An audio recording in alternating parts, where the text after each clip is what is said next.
সাইয়েদনা জাকারিয়া আলাইহিস সালাম তিনি ছিলেন বনি ইসরায়েলের একজন নবী, যিনি ফিলিস্তিনের বাইতুল মাকদাসে বসবাস করতেন। তিনি ইয়াহিয়া আলাইহিস সালামের পিতা ছিলেন এবং মারিয়াম আলাইহিস সালামের খালু ছিলেন, এবং পেশাগত দিক থেকে তিনি ছিলেন কাঠমিস্ত্রি। আল্লাহ রাসূল সাল্লাল্লাহু আলাইহি ওয়াসাল্লাম সুনানে ইবনে মাজার একটা বর্ণনায় তিনি বলেন যে কানা জাকারিয়া নাজ্জারান, অর্থাৎ আল্লাহর নবী সাইয়েদনা জাকারিয়া আলাইহিস সালাম তিনি ছিলেন পেশায় নাজ্জার, অর্থাৎ দাওয়াতি কাজের পাশাপাশি নবুয়তের পাশাপাশি তিনি কাঠের কাজ করতেন বা কাঠ মিস্ত্রির কাজ করতেন। সাইয়েদনা জাকারিয়া আলাইহিস সালাম তিনি সাইয়্যিদাতুনা মারিয়াম আলাইহাস সালামের তত্ত্বাবধায়ক ছিলেন, অর্থাৎ তাকে তিনি লালন পালন করতেন। এই ঘটনাটা ঘটেছিল এভাবে, মারিয়াম আলাইহিস সালামের পিতার নাম ছিল ইমরান, যিনি বনি ইসরায়েলের অনেক বড় একজন ইমাম ছিলেন বা পাদ্রী ছিলেন, আর তার স্ত্রী এর নাম ছিল হান্না বিনতে ফাখুস। আর তাদের পরিবারে এসেছে মহিয়সী নারী মারিয়াম আলাইহিস সালাম।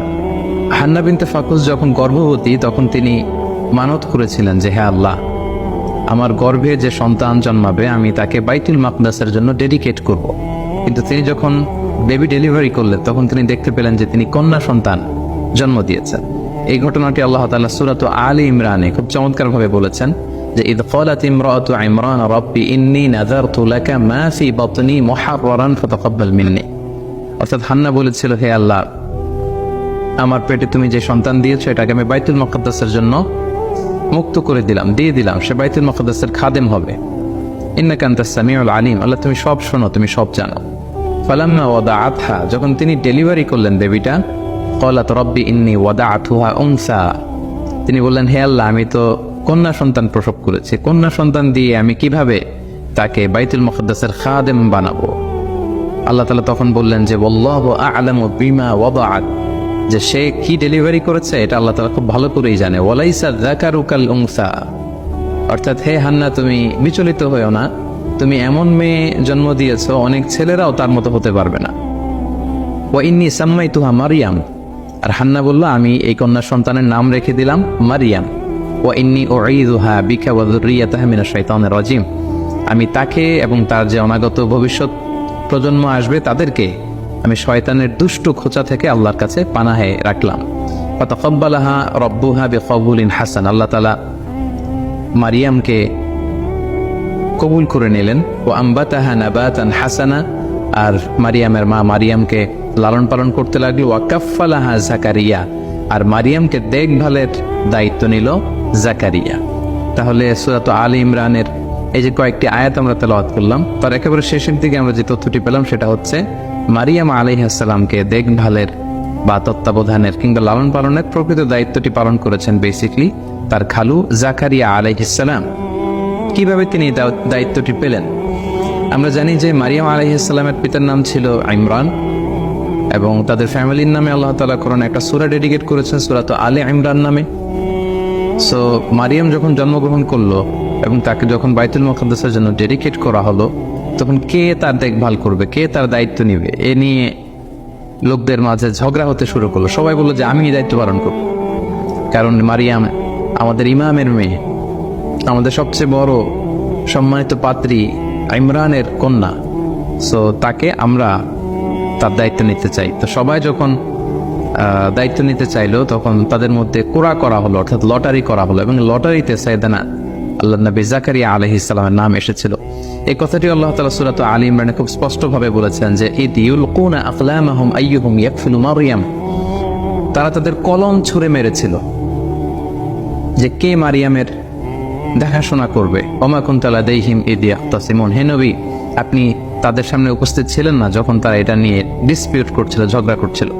অর্থাৎ তখন সব পাদ্রীরা বা সব ইমামরা তারা তাদের নিজেদের কাছে নিজেদের ব্যক্তিগত কলম দিয়ে তারা তাওরাত লিখে রাখতো। সবাই যখন ডিসপিউট শুরু করলো, মতানৈক্য শুরু করলো যে আমরা নিতে চাই মারিয়ামের দায়িত্ব, জাকারিয়া আলাইহিস সালাম বললেন না আমি নিতে চাই, আমি তার খালু। অন্যান্যরা বললো যে না আমরা নিতে চাই। তখন তারা এই থিওরিতে ঐক্যমত্য হলো যে আমাদের প্রত্যেকের যে ব্যক্তিগত কলম আছে আমরা কলমগুলো ছুঁড়ে মারবো একসাথে, তার মধ্যে থেকে একটি কলম তোলা হবে, যার কলমটি তোলা হবে সেই মারিয়ামের তত্ত্বাবধানের দায়িত্ব নেবে। এবং দেখা গেল যে আল্লাহ নবী সাইয়েদনা জাকারিয়া আলাইহিস সালামের কলমটি সেখানে লটারিতে উঠে আসলো, ফলে তিনি দায়িত্ব পেলেন। কোনো মুফাসসিরিন ইকরাম এটা বলেছেন। আবার তাফসীরে ইবনে কাসিরে এসেছে যে তারা মনস্থির করলো যে প্রত্যেকের কলম, যে কলম দিয়ে তারা তাওরাত লিখে রাখে, প্রত্যেকের কলমকে জর্ডান নদীতে নিক্ষেপ করা হবে। যে কলমগুলো জর্ডান নদীর স্রোতে ভেসে যাবে তারা এই মহান দায়িত্ব পাবে না, বরং যার কলমটি স্রোতের বিপরীতে জর্ডান রিভারের মধ্যে ভেসে থাকবে তাকেই মারিয়াম আলাইহিস সালামের দায়িত্ব দেয়া হবে। এবং সেক্ষেত্রেও কিন্তু দেখা গেল যে সাইয়েদনা জাকারিয়া আলাইহিস সালামের কলমটি স্রোতের বিপরীতে জর্ডান নদীর উপর ঠায় দাঁড়িয়েছিল, এবং বাকি কলমগুলো কিন্তু স্রোতের পানিতে বা স্রোতের বানে এগুলো ভেসে গিয়েছিল, এবং এর মাধ্যমেও সাইয়েদনা জাকারিয়া আলাইহিস সালামের নামটি উঠে এসেছিল। ফলে আল্লাহ নবী জাকারিয়া আলাইহিস সালাম তিনি সাইয়্যিদাতুনা মারিয়াম আলাইহিস সালামের তত্ত্বাবধান বা তাকে রেয়ার আপ করা, তাকে লালন পালন করার দায়িত্বটি তিনি পেয়েছিলেন। সাইয়্যিদাতুনা মারিয়াম আলাইহিস সালাম তিনি বাইতুল মুকাদ্দাস ঝাড়ু দিতেন, পরিষ্কার পরিচ্ছন্ন করতেন, দেখভাল করতেন, এবং সবসময় আল্লাহর ইবাদতে তিনি মশগুল থাকতেন। এবং তাকে দেখাশোনা করার জন্য জাকারিয়া আলাইহিস সালাম প্রায় বাইতুল মাকদাসে আসতেন, মারিয়াম আলাইহিস সালামের খোঁজ খবর নিতেন, দেখভাল করতেন। একদিন তিনি মারিয়ামের কাছে এসে দেখলেন যে অমৌসুমী কিছু ফল, অর্থাৎ শীতকালে এসে দেখলেন যে গ্রীষ্মকালীন ফল, প্রচন্ড শীত তখন বাইতুল মুকাদ্দাসে। তিনি এসে দেখলেন যে গ্রীষ্মকালে যে ফলগুলো প্যালেস্টাইনে পাওয়া যায় এই ফলগুলো মারিয়ামের কাছে। তিনি দেখে তো অবাক হলেন, এবং এই কথাটি আল্লাহ তাআলা খুব চমৎকারভাবে সূরা আলে ইমরানে উল্লেখ করেছেন। আল্লাহ তাআলা বলছেন, কুল্লামা দাখালা আলাইহা জাকারিয়াল মিহরাবা ওয়াজাদা ইনদাহা রিজকা। যতবারই জাকারিয়া আলাইহিস সালাম মেহরাবে ওখানে যেতেন মারিয়ামকে দেখার জন্য, তিনি যেয়ে দেখতেন যে মারিয়ামের কাছে এক ডালি ফল। ক্বালা ইয়া মারইয়ামু আন্না লাকি হাযা। তিনি প্রশ্ন করলেন যে মারিয়াম, এই ফল তুমি কোত্থেকে পেলে? এটা তো সামারের ফল, সামার সিজনের ফল, এই প্রচন্ড উইন্টার সিজনে এই ফল তোমার এখানে কে দিয়ে গেল? তুমি কোত্থেকে জোগাড় করলে? ক্বালাত হুয়া মিন ইনদিল্লাহ। মারিয়াম আলাইহিস সালাম বললেন যে খালু, এটা আল্লাহর পক্ষ থেকে এসেছে। সুবহানাল্লাহি বিহামদি। ইন্নাল্লাহা ইয়ারযুকু মান ইয়াশাউ বিগাইরি হিসাব। আর আল্লাহ তাআলা যাকে চান তাকে বিগাইরি হিসাব, কোনো হিসাব ছাড়া তাকে রিজিক দিয়ে থাকেন। তো জাকারিয়া আলাইহিস সালাম এই দৃশ্যটি দেখে তিনি খুব অবাক হয়েছেন। এবং ইন্টারেস্টিংলি জাকারিয়া আলাইহিস সালাম কিন্তু নিঃসন্তান ছিলেন, তিনি বয়োবৃদ্ধ ছিলেন, ওনার ঔরসে কোনো সন্তান আসেনি। তো ওনার যখন কোনো সন্তান নেই, ঠিক ওই মুহূর্তে উনি যখন দেখতে পেতেন যে মারিয়ামের কাছে অমৌসুমী কিছু ফল, এই মৌসুমে তো এই ফল পাওয়ার কথা না, এই দৃশ্য দেখে ওনার ভগ্ন হৃদয়ে আবার আশার সঞ্চার হলো। তিনি ভাবলেন যে আল্লাহ তাআলা মারিয়ামকে শীতকালে গ্রীষ্মকালীন মৌসুমী ফল খাওয়াতে পারে, সে আল্লাহ তাআলা তো চাইলে আমাকেও এই পুরো বয়সে, আমার এই বার্ধক্যের সময় আমাকে তো আল্লাহ তাআলা সন্তান দিতে পারেন।